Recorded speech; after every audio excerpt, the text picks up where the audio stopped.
Welcome to today's webinar, Successful Crowdfunding, Tips, Tricks, and Lessons Learned. I'm Leah Harris with the National Empowerment Center, and I'll be your moderator for today.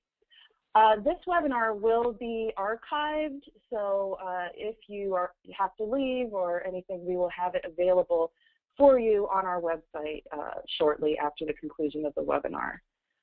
If you have questions, you're welcome to ask them at any time.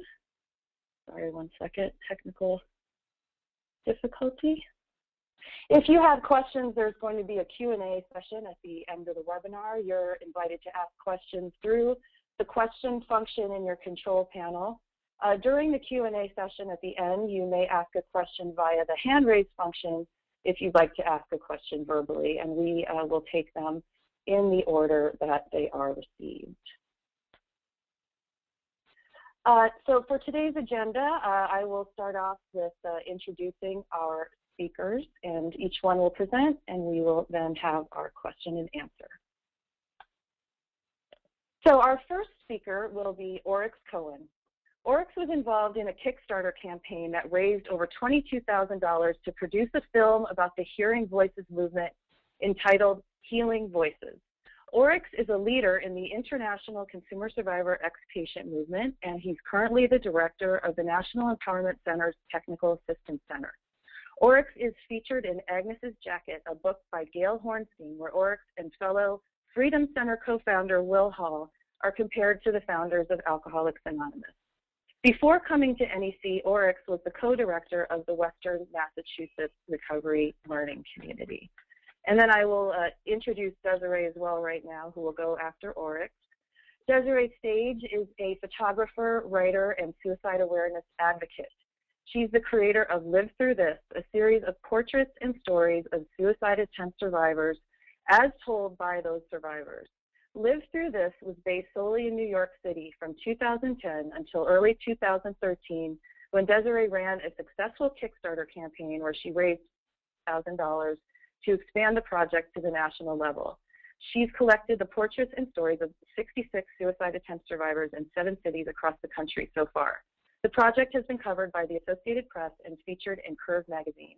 Desiree has provided commentary for BBC Radio and the HuffPost Live, and has spoken about the project at the University of Texas at Austin and the Massachusetts Institute of Technology.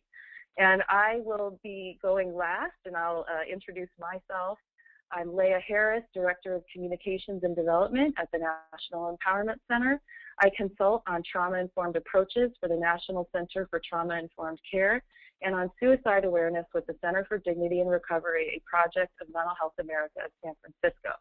I'm also on the side Technical Director at Madness Radio, which is a monthly podcast featuring new and innovative perspectives on mental health. So I was involved in a Kickstarter campaign for Madness Radio that successfully raised over $23,000. So at this point, I will turn our presentation over to our first presenter, Oryx Cohen. Hi, everybody. This is Oryx, and welcome. So first, I'm going to give an overview of crowdfunding, and basically, crowdfunding is a collaborative funding, is collaborative funding via the web, and it can be either donation or investment based. There's a new move in crowdfunding, which more involves for-profit businesses where the people's donations actually get them investment in the company. We're going to be talking more about the donation-based crowdfunding, and basically what it is if you have an idea to basically do anything, you can get donations via various different websites, and individuals or organizations can contribute to your project.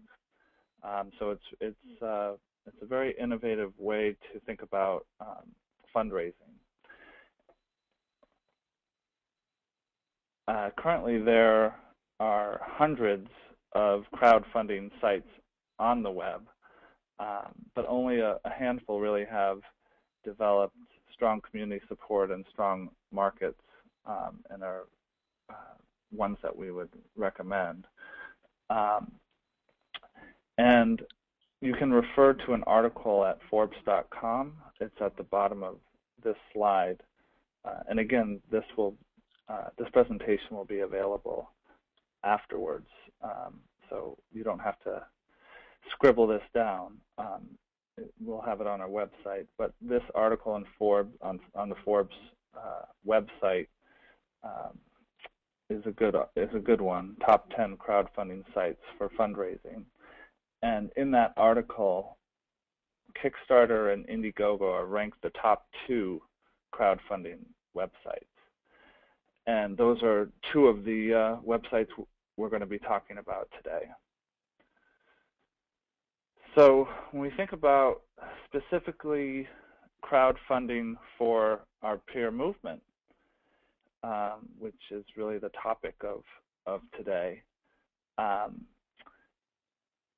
it's a great fit, really, for our movement. It's very helpful in funding creative projects. For example, Kickstarter, which we're going to go in a lot of depth with today, because all 3 of us are going to be talking about our Kickstarter campaigns. But it can, and that's really for creative projects. But crowdfunding can also be used to raise money for organizational programs and innovative projects. For example, Indiegogo, and going to be talking more about Indiegogo. Crowdfunding can also be used to support individuals. So if we think about our peer movement, if you're looking to go to a conference, say the Alternatives Conference or other conferences that go on in the country, individuals can raise money through crowdfunding to attend conferences, trainings, or support individual projects. For example, GoFundMe, and we'll talk a little bit more about GoFundMe.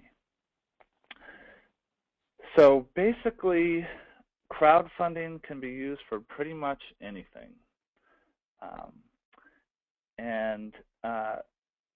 As a community, I think we're very creative.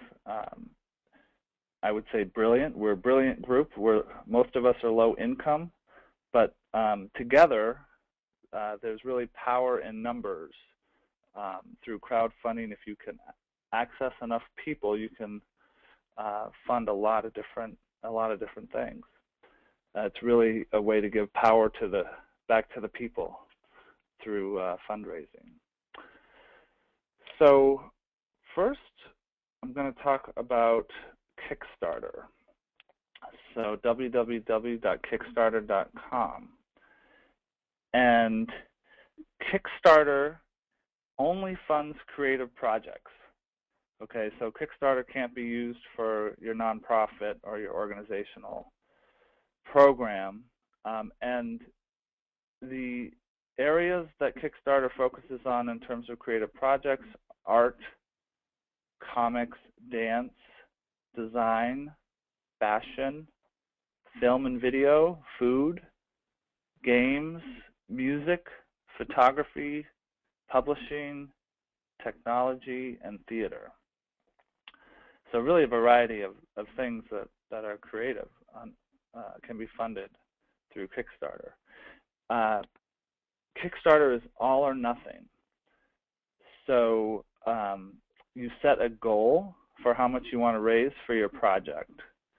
And let's say if you set your goal at $20,000 and you don't reach your goal, you don't get anything, but also you don't have to pay anything to Kickstarter. And your contributors don't have to pay the money unless everything is totally funded. So every campaign in Kickstarter is all or nothing. So there's a rewards program for contributors. So you can decide, and I'll talk about this a little bit more in depth, different levels for rewards, and you can give little incentives for people to give you a contribution for your project. So other things of note, Kickstarter takes about 9% of every donation. That's how they make money, and you keep the rest. These are time-limited campaigns, so you can have your project up for 1 to 60 days. Kickstarter's done some research and found that anything over 60 days was rarely funded. So they limited it to 60 days to reach your goal. But you can pick any number of days between 1 and 60 that you have it up. So let's go on to Indiegogo. Great name, Indiegogo, www.indiegogo.com. Now, Indiegogo can be used to fund pretty much anything. They do fund programs, and so they're definitely something to consider for nonprofit organizations. In fact, nonprofits get a 25% discount at Indiegogo. Again, they have a rewards program for contributors, like Kickstarter. They have an option of flexible or fixed funding, which basically means you can go all or nothing, or you can have a flexible campaign, which means you don't have to reach your goal with Indiegogo. If you choose flexible, you don't have to reach your goal, but you do pay more if you don't reach your goal. Indiegogo takes about 8% of the contributions if you reach your goal. If you don't reach your goal, they take about 13%. Again, this is time limited, and you can choose 1 to 60 days to have your project up. Okay, so let's move on to we'll feature one other site today, and that's GoFundMe, www.gofundme.com. It's mostly used by individuals.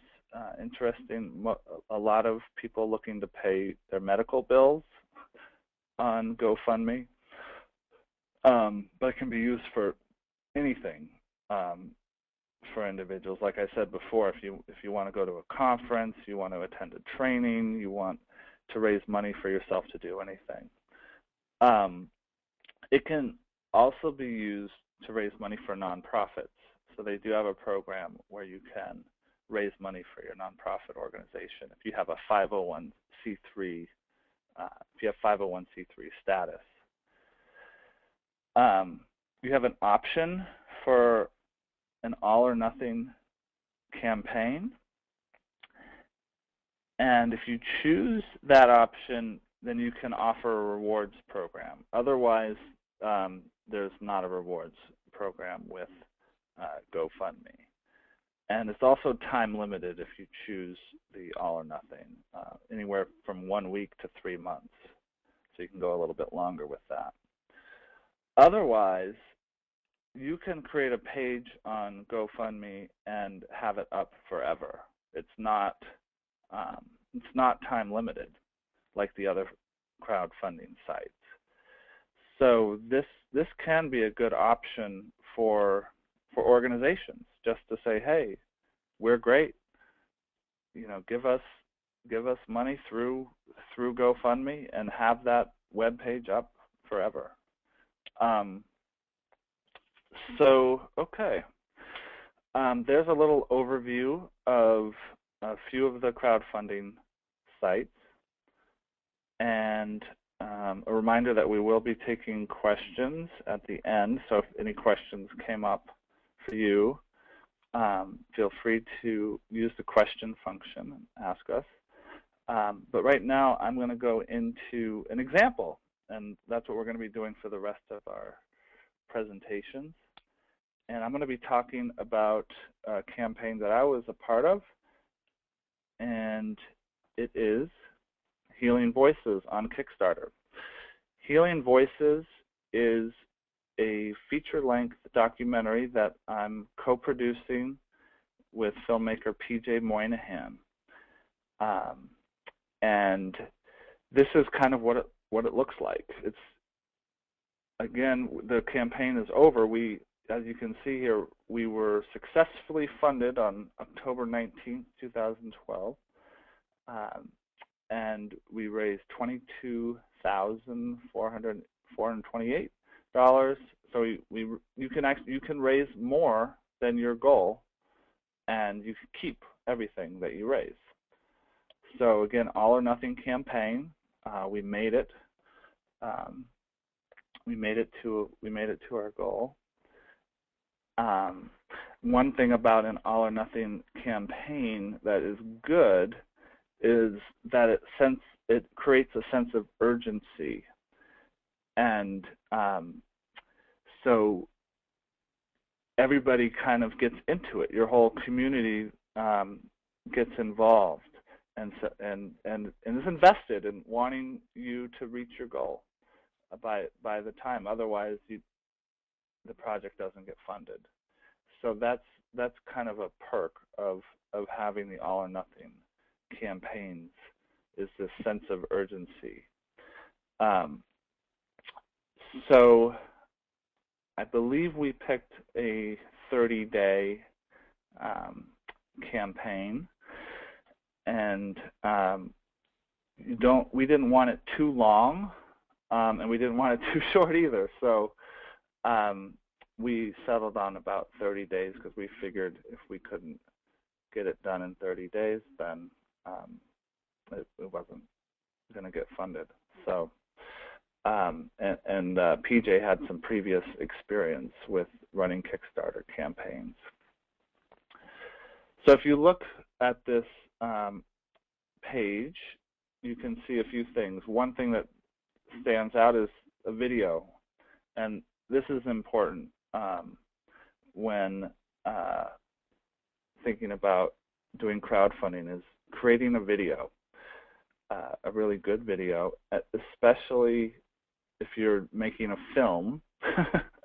It's important to have a good video. And so we had done some production on the film already, and we were able to put together a trailer, which we got great feedback on the trailer. If you notice, we have 120 people who actually backed the project. We got over 1,000 likes on the video. So that's telling us that although not everybody is giving, they're watching the video and they're getting interested in the project, and that is valuable in of itself.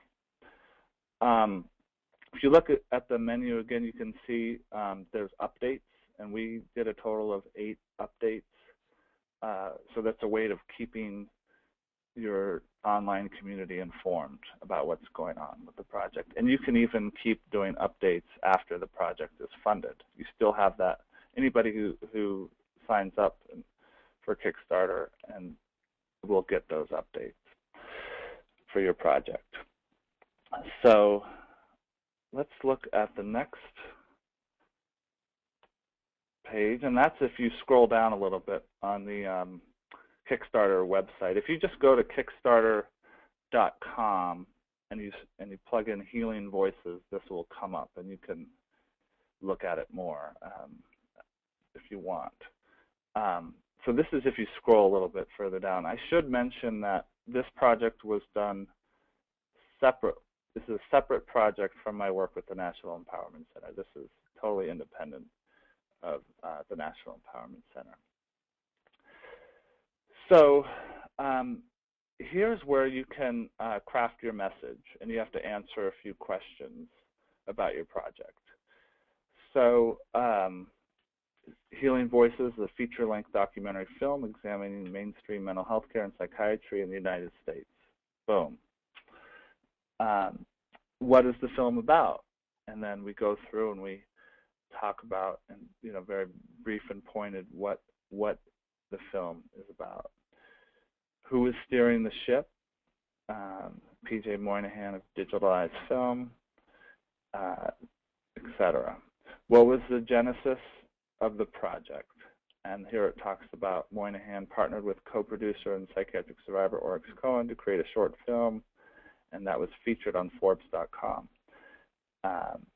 And then it goes more in depth on how the project was created. Here's where you have your chance to really promote yourself, and you want to be extremely careful with how you use the words you use and not waste any words, and this is your chance to market yourself. There's a few other questions. How can you get involved? So what we did, if you look at the rest of the page, is we gave an opportunity for people to submit their own stories to us via video, and get involved that way, because it's really, we feel like this film is about all our stories in the movement. And so there's a real opportunity for people to be involved, and it's a community project. Another part is, where does the money go? That's a key question. And this was at the beginning of our production phase of the film, and so the money was going straight into production to produce a number of scenes for the film. So we felt that that was attractive, that basically this film's not going to be created without your help. And since that time, now we have about 90% of the film produced and shot, and we are about 25% through with editing. So we are on track to have a film, and hopefully by the end of the year. A couple of the other questions, and we really have Kickstarter to thank for that. And why? Another question they asked is, why is this film important, or why is this project important, and who is impacted? And you know, we felt it was important because so often we are not allowed to tell our own stories in the mainstream media. If you've been reading the news lately, you probably see a lot of ways that other people portray us. And we felt we wanted to have a film that talked about extreme states and mental health, and really did it justice and talked about our own stories.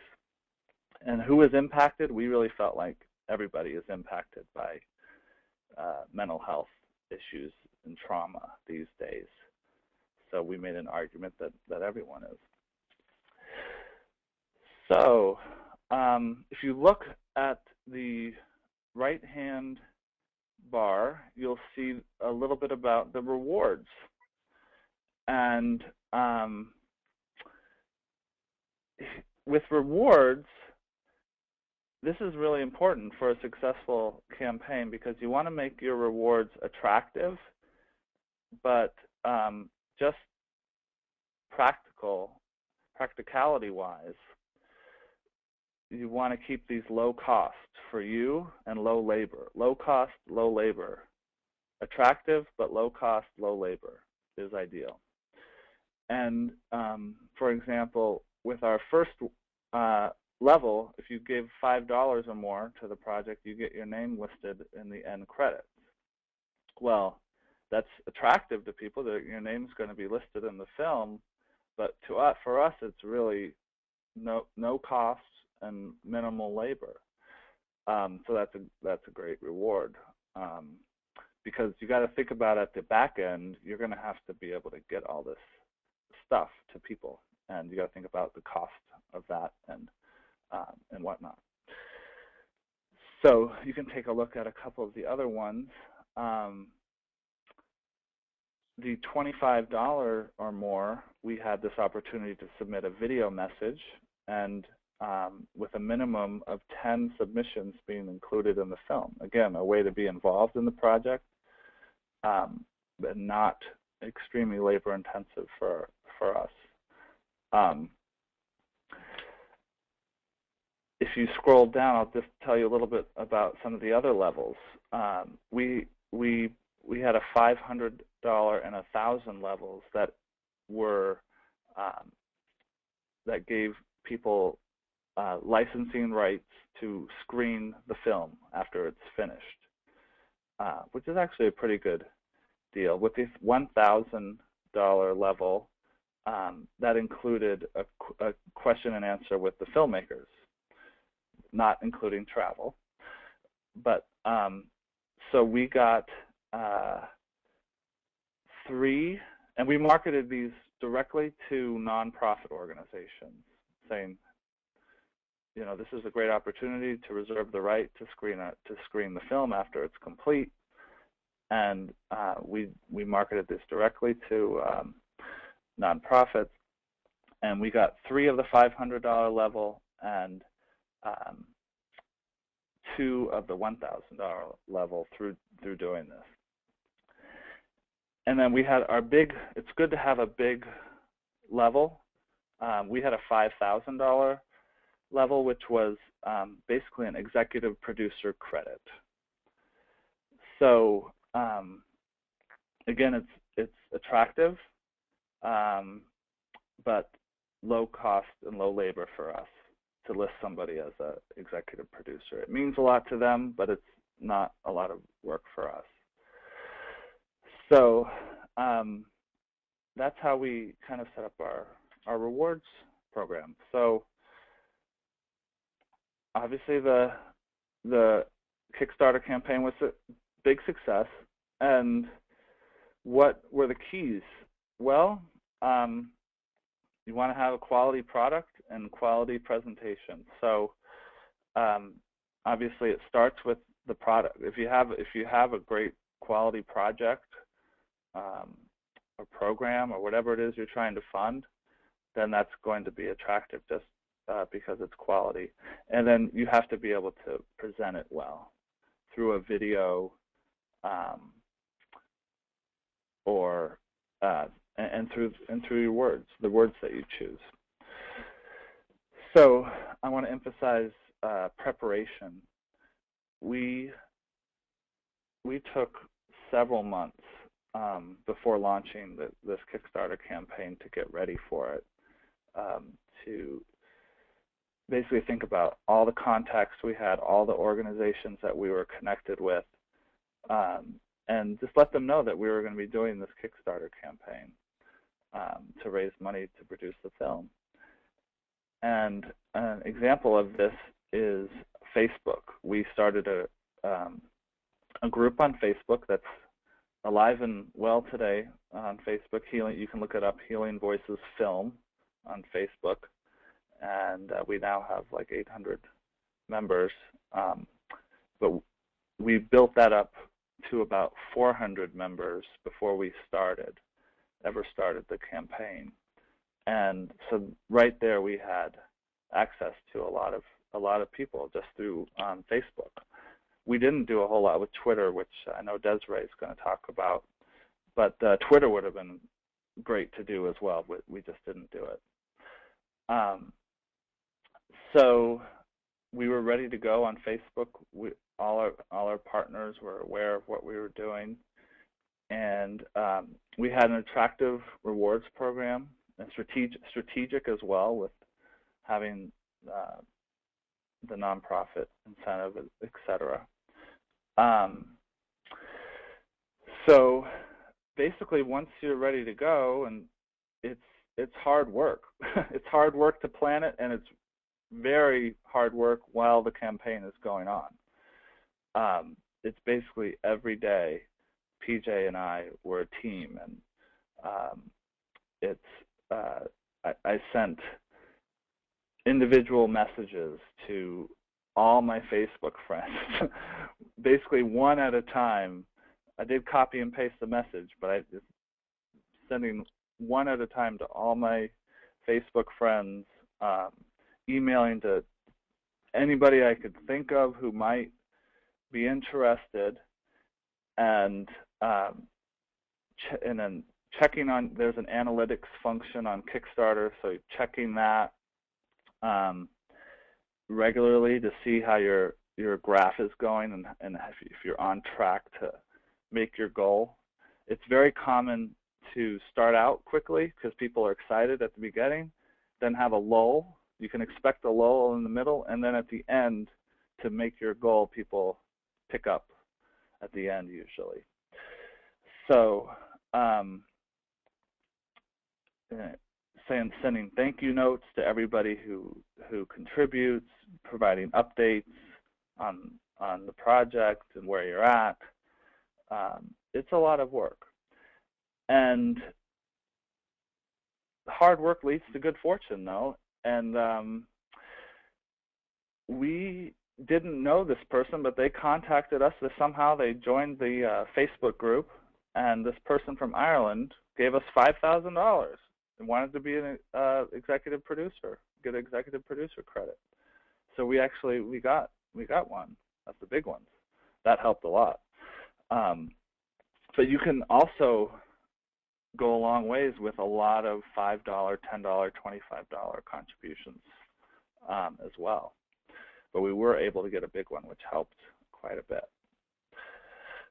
So I'm going to wrap up, but wanted to just wrap up by saying that crowdfunding can also bring people together in unexpected ways. It's not just about raising money. It's about building a community that is invested in your project and can be for several years to come. And we had a person, Amy Smith from Colorado, who said that she couldn't afford to give to the campaign, but she wanted to help another way. And she volunteered to create a logo for us that we could use on our T-shirts and pins and whatnot. So she came up with this beautiful logo that you see right here, and that's our logo. It's two silhouettes, and the curves represent sound waves.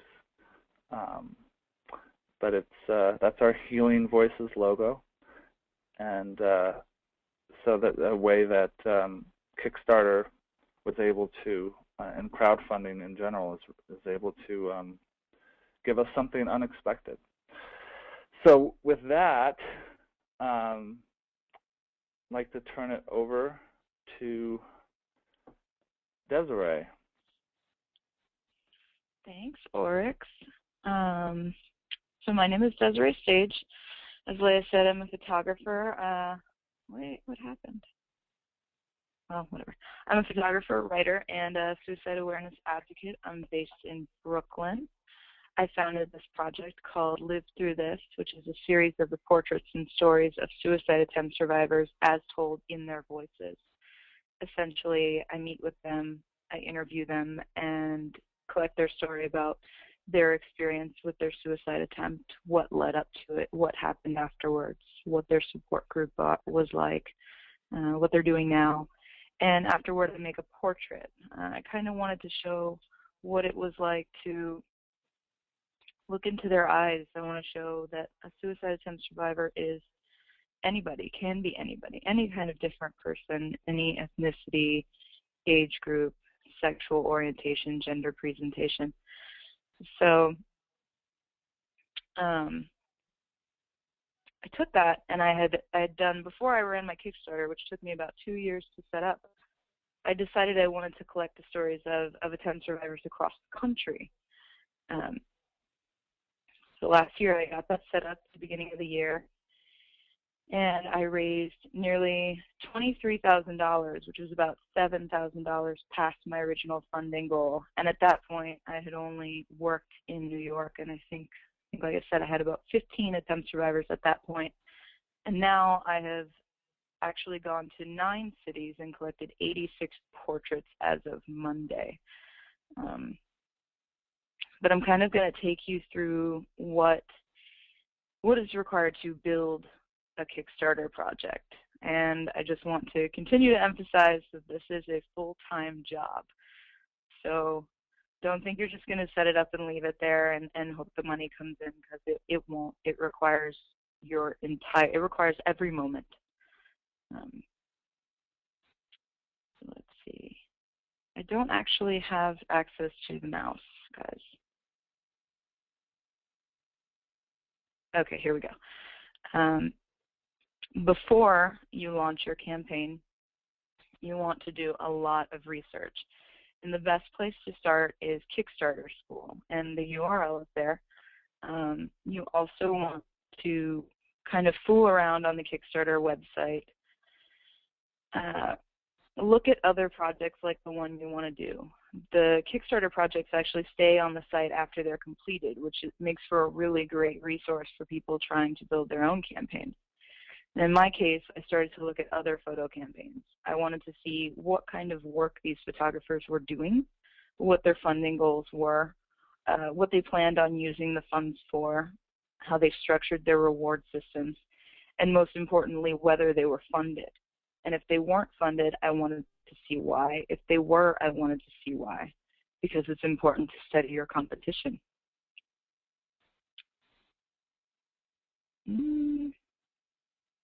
Hold on one second. So when you have that information, you have to start thinking hard about your campaign and how to structure it. You want to be able to say what you're trying to do, why you're trying to do it, why it's important, and how you plan on doing it. Essentially, what makes this project worth funding over any other project? Why should I give you my money? Then you want to write it out for your potential backers. In a lot of ways, it's like a business proposal. It's got to be clear and compelling.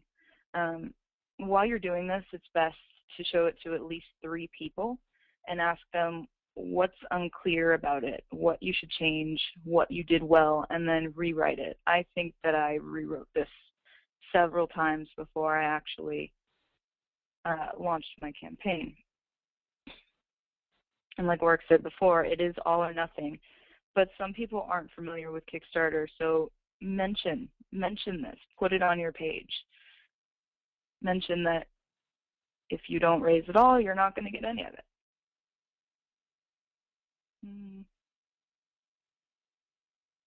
All right. So once you've got that under control, it's a really good time to start figuring out your reward system. You want unique rewards, but you want them to be cost efficient and easy to get out the door, which was one of my big mistakes. The number of reward tiers to include is a personal choice, but I think I'm going to talk about a couple of specific ones and why they're important here. Regularly, I think people are taken with a project, but they're strapped for cash. And they still want to give something, but sometimes the minimums of projects are, the minimum donations are $15 or $20, and that's not necessarily doable for everybody. And I was very much of the opinion that every single dollar counts, so I set my minimum donation to $1. And that essentially just gave backers a thank you on the website. So I avoided a tangible reward here, and then I left that for the next tier, which was the $10 tier, and that's where I offered handwritten postcards. This is where I talk about being very careful about what you offer and whether you can fulfill it, because I ended up having to write hundreds of postcards by myself. I'm still not finished.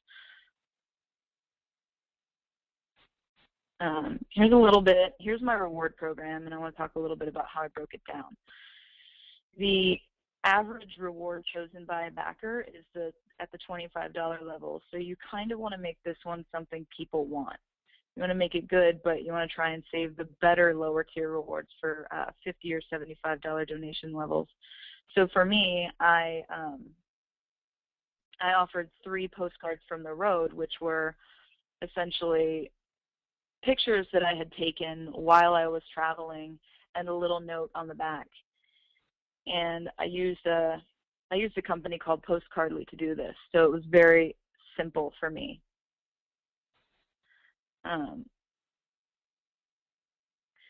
Then at the $50 level, my backers got t-shirts in addition to several of the things offered at lower levels. I essentially stacked the rewards to make the larger packages more appealing.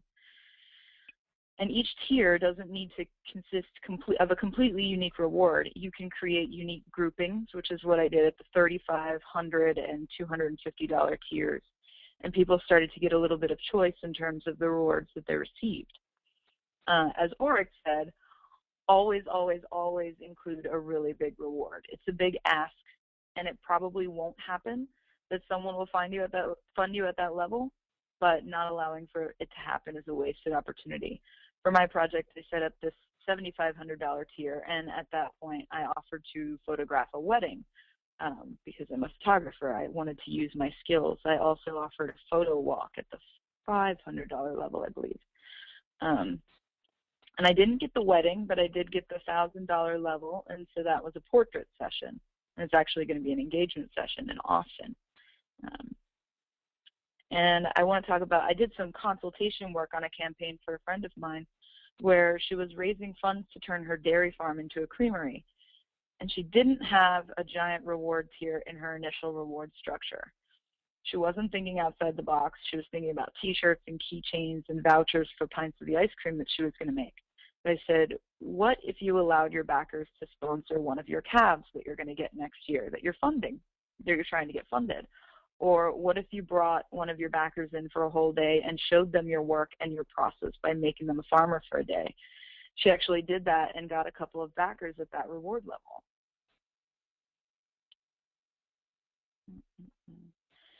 So if you're going to make T-shirts, tote bags, mugs, anything like that for backer rewards, it's a really good idea to include mock-ups so that people know what they're funding, what they're going to end up with. There are templates out there that you can grab for a few bucks each. So you can see here the T-shirt and tote bag templates. Those, I actually just took the images of the logo and superimposed them in Photoshop, and they look exactly like they do now that I actually have these products. And if any of your rewards are restricted in some way, it's really good to include caveats on the main page. Like at one of my reward levels, I included meet and greets. And at another, the reward was a photo walk. So for both of those, I needed to make it clear that these rewards could only be claimed by backers in cities I was traveling to. Aside from that, you're going to be expected to put in a delivery date for each of these reward tiers. So it's really important to make sure to give yourself a realistic amount of time in which to deliver these rewards. My campaign ended last March, and I was supposed to have delivered my rewards by August, but that has not happened. I actually just sent out the last batch of my backer rewards yesterday. So while you're putting together this reward structure, it's a really good idea to do more research. You want to know what it's going to cost to produce your rewards. Like if you want screen printed T-shirts, you need the T-shirts themselves. You want quality shirts, that they're soft and wear well over time. But things like American Apparel T-shirts are way too expensive and not cost efficient. And then you have to pay attention to silly things that you would never think of, like the number of colors and the number of ink colors and screen setup fees. So you want to know exactly what you're getting into ahead of time. And also another thing that people forget all the time is to account for packing materials and shipping costs. One of my major downfalls was under budgeting for shipping. I only added an extra $7 for international shipping when the cost to send each of these packages was actually between $12 and $20, depending on which country I was shipping to, and this does include Canada.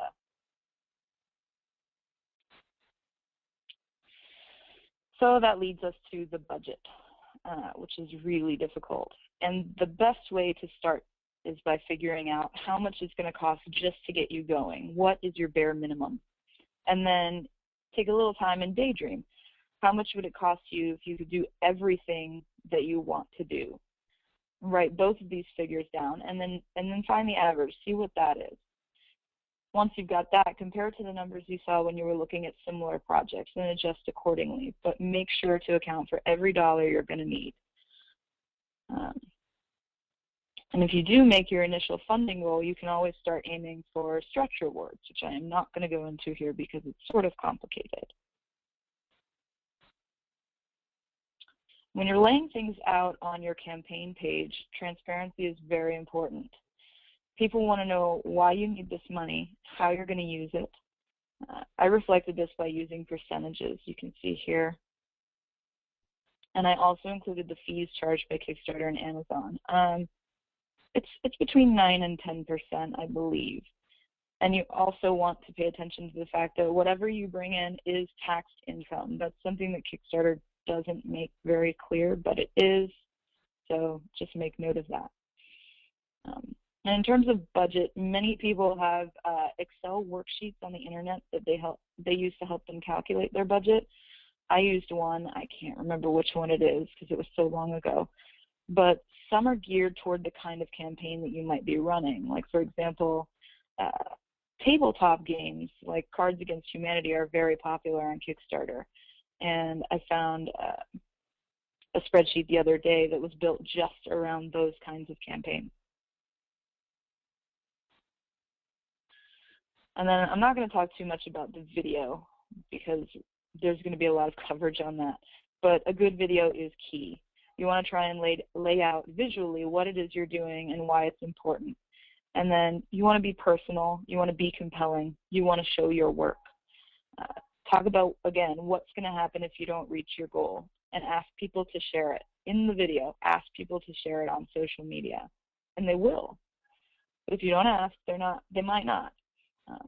You can make the video on your laptop, but if you have friends who work in video or media, it's always good to ask for their help. If not, you can do things like post an ad to Craigslist for a student who might want to help you. I know in my video, we had a 17-year-old animator who did a beautiful introduction and ending. I never, ever could have expected something like that, but it was amazing. And if you have a skill that someone else might find valuable, you can barter for someone to make your video or edit your video. And now I'm going to talk about launch dates. You want to set that way, way in advance. You don't want to do things like launch your project in the middle of the night or on a Friday. You want to try and do it on a Tuesday or Wednesday in the morning, you know, when people are around. I know people with office jobs, something about Tuesday and Wednesday mornings. They're always on the internet. But you want to start to plant the seeds early. Tell people what you're planning to do and get them excited. Actually, Oryx I didn't know that Kickstarter dropped the duration max down to 60 days from 90. Apparently they did that in June. But the most successful campaigns are only 30 days long. And I think it's best because you want to avoid burnout. You don't want to burn yourself out because it is a full-time job, and you don't want to burn your audience out because eventually they will start getting annoyed with you asking for money. And you need social media to succeed. It's so important in terms of running a Kickstarter campaign. Facebook and Twitter are the best places, I think. And if you don't have both of those, you need to get them and familiarize yourself with them ahead of time. Something about Twitter makes people crazy. They hate it. I don't know what it is, but you've got to get over it because it is a really, really powerful tool. And before these crowdfunding platforms started to get popular, I did a sort of crowdfunding on my own, and I kind of want to talk about that because it shows how powerful Twitter is. This is in 2007 or 2008. My stepfather was badly injured and he almost died, and my family needed help with his hospital bills. So I put together a little webpage explaining what had happened, and I asked if anyone had just $1 to spare that they send it to me. And then I tweeted about it. I asked Neil Gaiman, who's a very famous author and has something like 6 million followers, to retweet it. And with his help, we raised over $2,000 for my family, and this was just via Twitter. So I think that's a good example of how important it is. The next thing to do is write a press release. You want to include all the pertinent information about your project and your intended launch date. You want to research media outlets that cover the subject matter that you're working with. You don't just want to send press releases out all willy-nilly. Send brief emails to writers asking them to take a look and whether they'd like to write a piece or maybe even interview you. and include the press release. And it won't hurt to research the work they've done in the past. Let them know you know who they are, what you like about their work. And if you have friends who know writers, don't be afraid to ask for introduction. Those are really helpful because a writer is more apt to respond to you if they know that you're reputable. And if you hear back from a writer who is interested, try and get them to coincide the publication of their article with your launch date. And again, Twitter is really, really helpful here.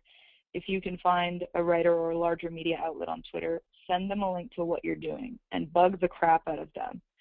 You will be surprised at how often this works. It happened for me just recently, again, on Upworthy. I think it took me all of 2 days to get them to do a follow-up post on my Kickstarter project, and it was actually a much longer post than the original, and it was really, really good, really informative. I'm also hearing lately that Reddit is helpful for crowdfunding, but I don't know much about it. It involves cryptocurrencies, so if you're really tech savvy, I'm hearing that that is a fantastic way to raise funds. So if you have the motivation, that is also worth looking into.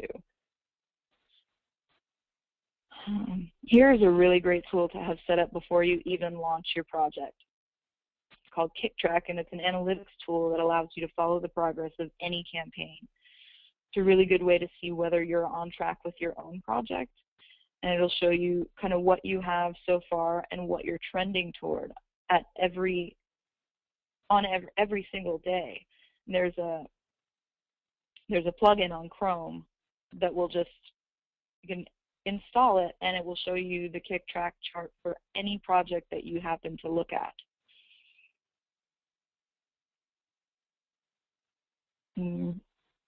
So once you've launched your Kickstarter campaign, this is just the beginning. Now it's your job to not only get people interested, but you need to get them to share this campaign. So on the day of the launch, post about it everywhere. This is where Facebook is really good. And you want to be very excited. You want to get other people excited. Ask your friends to share it. But also don't forget to send private messages to your core group of friends or supporters and remind them that you need their help. It's always good to ask about these things in advance. Again, plant the seed. And as the funds start to roll in, start thanking people personally and publicly. If you get a surprising influx of money at any point, let people know. The Live Through This campaign pulled in over $5,000 in the first hour, and it's this kind of excitement that builds momentum. And again, I can't stress enough how important social media is. I started bugging celebrities again when I was running my campaign. I bothered them every single day. And I got Neil Gaiman again and Jenny Lawson, the blogess, who's a very popular blogger, to tweet about it, and their followers retweeted. So the effect was amplified. It received a lot of timeline deliveries on Twitter, so a lot of people saw it. The next thing is to follow up on those press releases you sent out prior to the launch. Then send out some new ones. And do this every day. I did that, and I got coverage from Upworthy and a lot of smaller blogs. And then later, after the campaign was completed, I was covered by the Associated Press. And I still got donations afterwards via PayPal, via the donate button on my website. The more widely this information is disseminated, the more funds you're going to bring in. And another thing is to try and be seen as you're running your campaign. Take pictures, make videos. We did a fundraising event at a local bar in Brooklyn, actually. We got the owner to donate the space for the evening, and she gave us a drink special. I had several of my portraits hanging on the walls, and we had a laptop set up for those who wanted to donate while they were there. Then we also did a raffle because we'd gotten donations of autographed merchandise from Henry Rollins and the Backstreet Boys. We got theater tickets, art prints. This way you're getting people pumped up and you're able to talk to them and show them how excited you are in person, which is really great. And as Oryx mentioned, Kickstarter campaigns generally get quite a bit of funding at the beginning or the end of a campaign. So there's going to be this really gross feeling plateau in the middle. But one thing I did to make it feel less gross was I created daily goals. I'd look at the kick track and I'd get on social media and say something like, we are at this many dollars and I want to get us to this many dollars by the end of the night. And if I had any merchandise left over, I'd say I've got a prize for the person who can make that happen. It worked every single time with one exception. There was one night that I didn't make the goal. And you've also got the opportunity to broadcast to your audience using updates on the Kickstarter platform. When you post one of those updates, it'll send an email to all of your backers, which is a great way to get them to share the link again. You want to use the tool in moderation, though. Only update when you've got something big to say, and try to relegate it to doing so once or twice a week, because I have funded many, many Kickstarter campaigns, and when they start sending me updates every day, it gets a little intense. So after you're done, take a nap. And then when you wake up, thank everyone who helped you again. And look at your budget again. This was one of my biggest downfalls. I brought in over $7,000 past my intended goal, but I didn't go back to calculate the cost of reward production and shipping for so many extra backers. So I ended up having less money than I thought I did. And then you want to get to work on producing those rewards and shipping them out as quickly as possible. It's so much more time consuming than you might think. And if you can, get a team. I did all of this by myself. So you definitely want people to help you. It'll cut down on the time spent, and maybe you won't get yelled at the post office as much as I did for coming in alone with 40 packages that are international, and the person who's working there has to sit there and type out every one of them. That's about all I've got. Here's my contact information. You can take a look at the project and the portraits and the stories. There's my email address, both of my Twitter handles, and my Instagram for the project. Thanks for listening. And Leah? Thank you. Mm-hmm. Looks like my slides are a little sticky here. Sorry, 1 second. There we go. So yeah, just one thing that I wanted to say is that there's something that's very exciting about crowdfunding. In the past, obviously, if you wanted to raise money for a project, you would pretty much have to either find some wealthy philanthropist who thought you were cool, or you'd have to apply to a foundation who, and compete with, who knows how many other hundreds of projects. And so now there's sort of this democratization that's happening, and that is the power of social media, it's the power of the web, and that anybody who has a creative idea, if it's something they're super passionate about, can, if they put in the work, can successfully fund a project. And that's really exciting, and I just wanted to touch on that. So I, again, am the technical director with Madness Radio, and this is nothing affiliated with the National Empowerment Center, but it's a side project that I'm involved in. And as you can see, we were successfully funded on January 2nd, 2013, and we raised almost $24,000. And Madness Radio is a project that, we're sort of lucky that it had been around for several years when we launched the campaign. So we already sort of had our base of supporters. We had a Facebook page, but, that alone is not enough. And, all the other work that Oryx and Desiree talked about still had to go into it. It wasn't like this was super easy in any way. So, yeah, and I just wanted to share a little bit of how we framed our ask, or sort of, our story. What does it mean to be called crazy in a crazy world? And so our ask was, we couldn't fund Madness Radio as Madness Radio, because Kickstarter doesn't fund programs specifically, but it will fund projects. So our project was to publish a book of the transcriptions of the best interviews, over the years, and to produce 12 new episodes in 2013. So this kind of just tells you the story behind Madness Radio.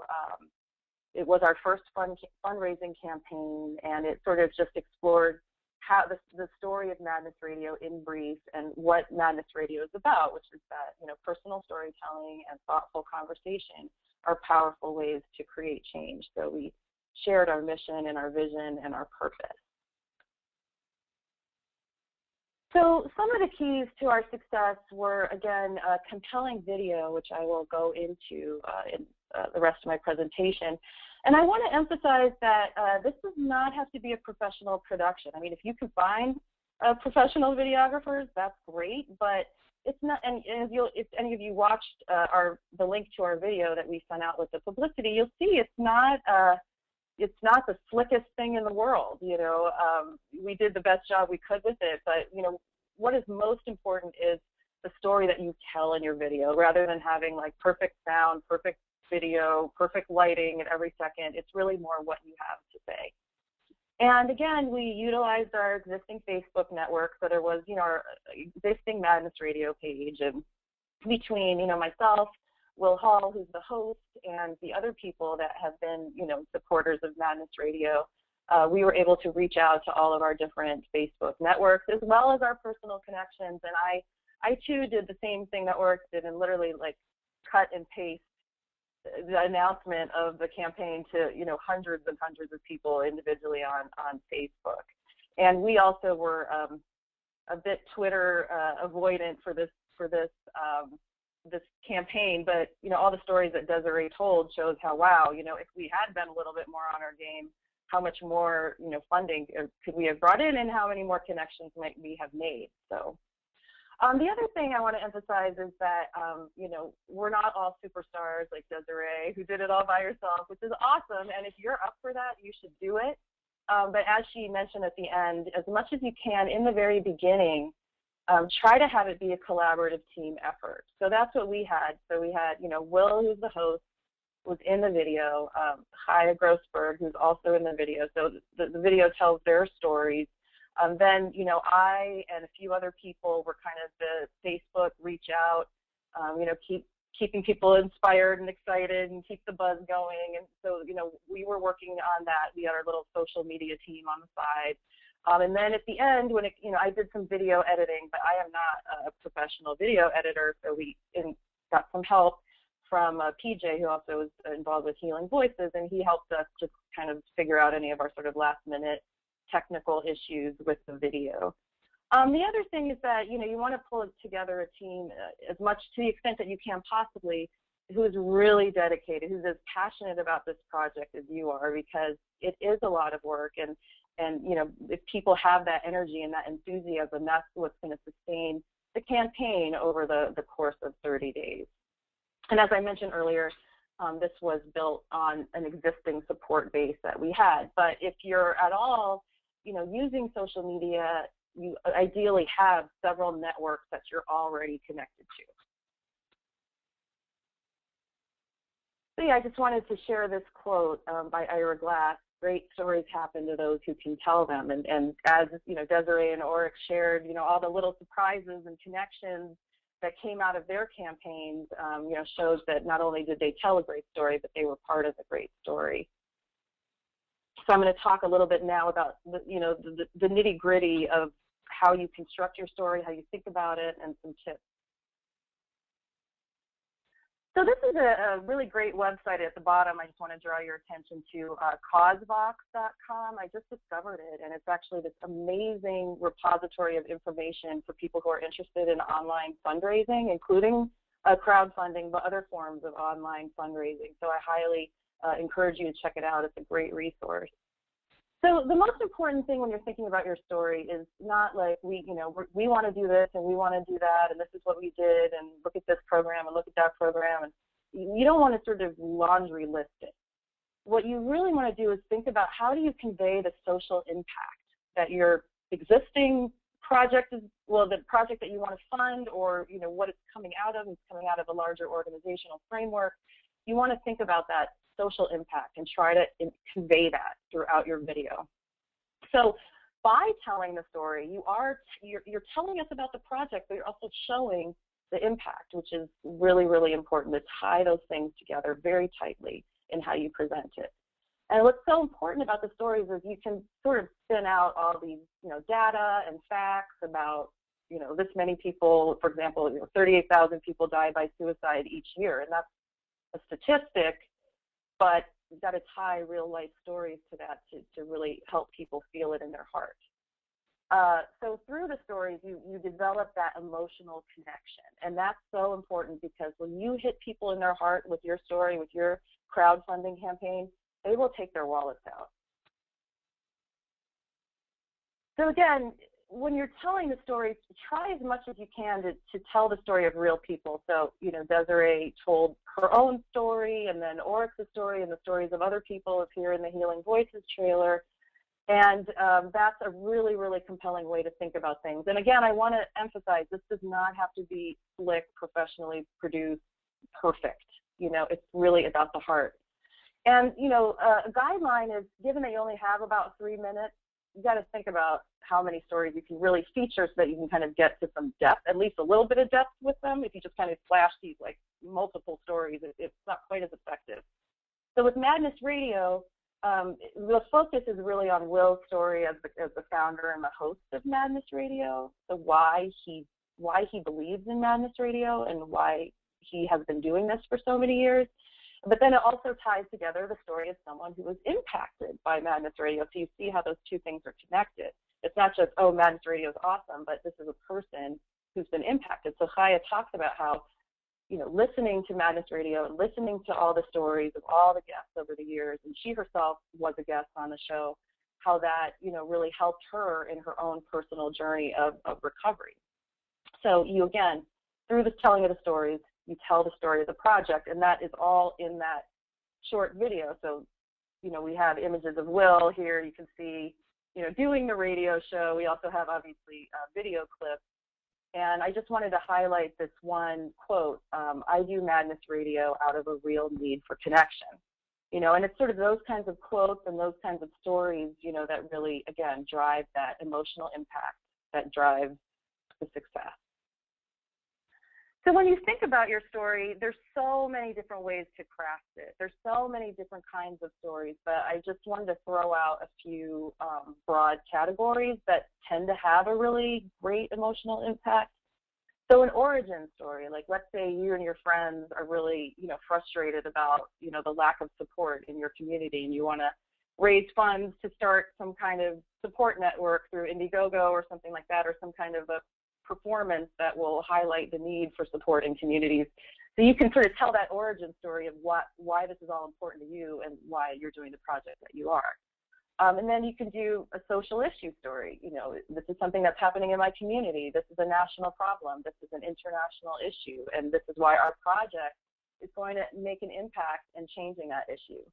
Another one you can do is a making connection story, which is when you might take all these sort of different stories that don't seem to be tied together and show how they are tied together and how your project can make an impact. Like you might want to talk about different impacts of poverty in a community and highlight different stories and how your project will raise awareness about, people living in poverty and issues of trauma and oppression and all of those kinds of things.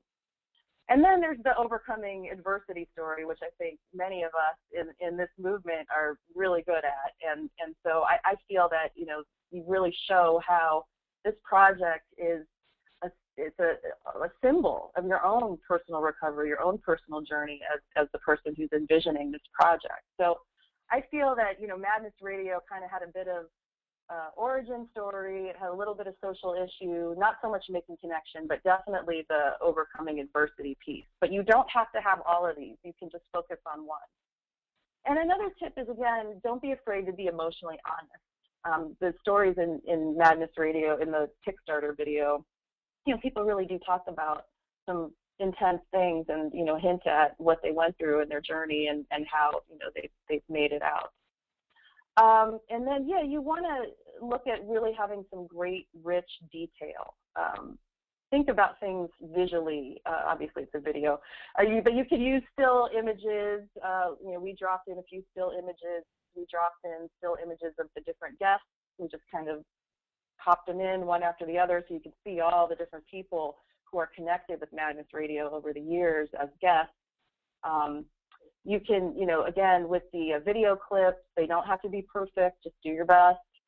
Music, the choice of music is hugely important. I picked out the music for this video, and so there's like this opening part where Will's talking and, about the importance of Madness Radio. We have like a little bit of somber, music, and then, we kind of try to shift it to kind of all appeal to the emotions. That's what you really want to do, is think about your choices of music. If you use music, you don't have to use music, but if you are doing that, think about what kinds of music you choose. And again, there's so many technical issues involved with making a video that we can't, unfortunately, get into today. But we do have some resources on our information technology page, some tips for creating digital video that go much more into the nuts and bolts of equipment and, the other really detailed considerations. But again, you can outsource that. If you don't want to deal with that, that's not your thing, you don't want to learn all of that, you can find, again, as Desiree said, somebody to help you with that, and you can share skills that way.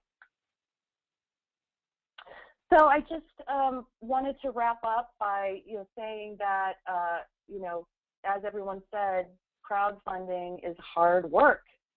It's really hard work, but it's also an exciting challenge. And I think, as everyone has said, and I just want to re-emphasize this, try to keep it collaborative as much as you can.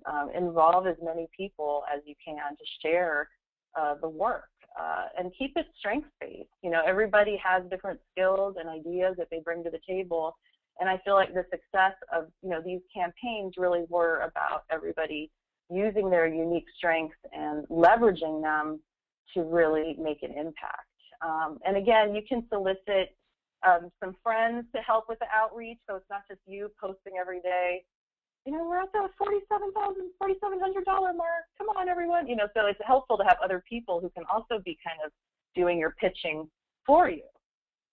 And then others have said this, but I think I can't overemphasize the importance of thanking your backers every day in different ways. Just really letting you know how much you appreciate them. Without them, your project would not be possible.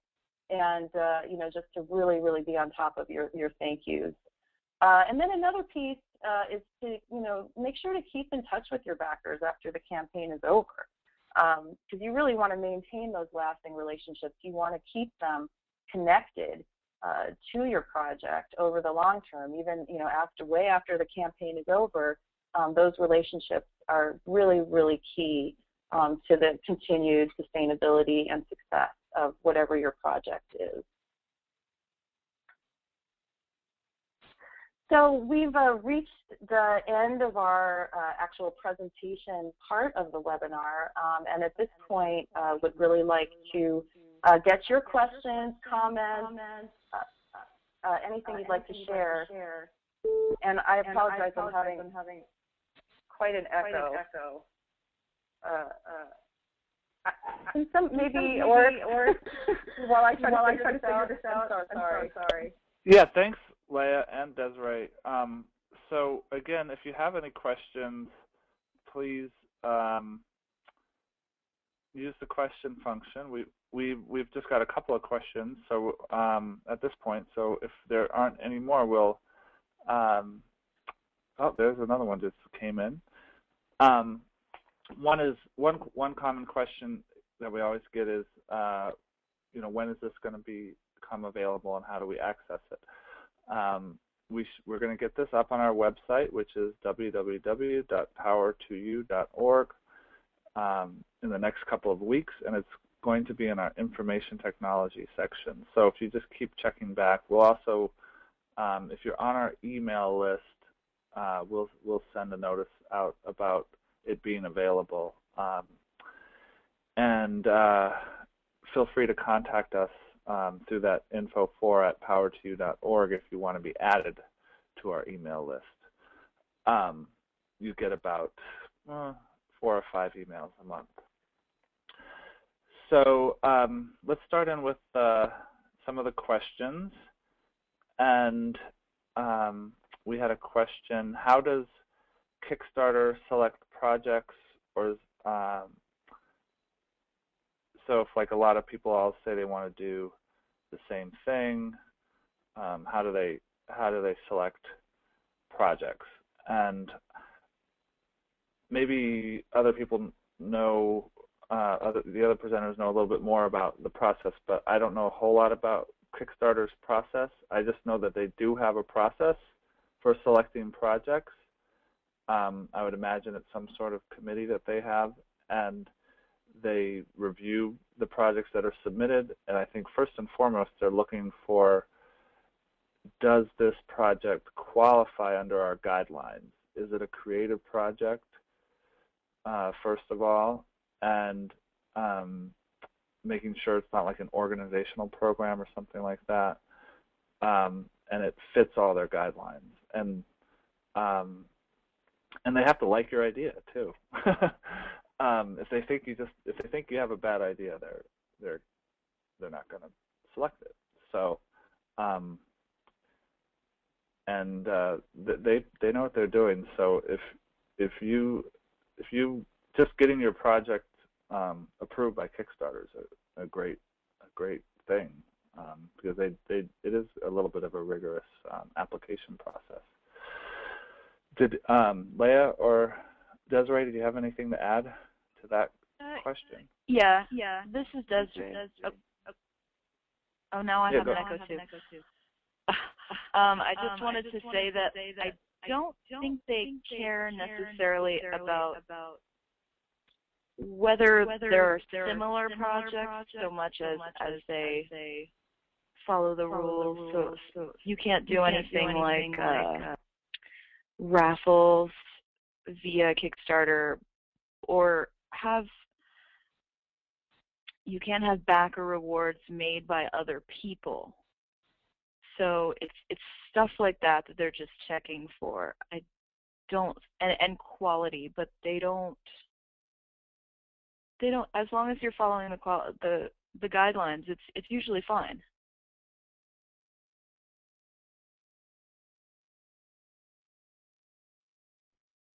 Unmuted. Okay, so thank you. We have another question that came in. Can you talk about what crowdfunding source might, or crowdfunding site might work best for nonprofit organizations? So the best one that we would recommend is Indiegogo.com, www.indiegogo, Indiegogo.com. They really cater to nonprofits, and they offer a 25% discount for nonprofit organizations. Do either Leah or Desiree, do you know of other sites that could help out nonprofit organizations? I'm only really familiar with Kickstarter. There's also, I did mention when talking about GoFundMe.com, www.gofundme.com. They also have a program where they support nonprofits. And a cool thing about GoFundMe.com is you can keep up your site forever. So if you create a site that's fundraising through GoFundMe for your nonprofit organization, you never have to take it down, and you can raise money through that site, and you're basically giving GoFundMe about 9% of all the donations they get, but you keep the rest for your organization. And you have to be a 501c3 nonprofit. So let's see if there's, well, I guess if there's no more questions, we can end the webinar. So thank you, everybody, for attending, and I think this will also be a good resource for the community. We are recording it, and again, it will be available. So thank you.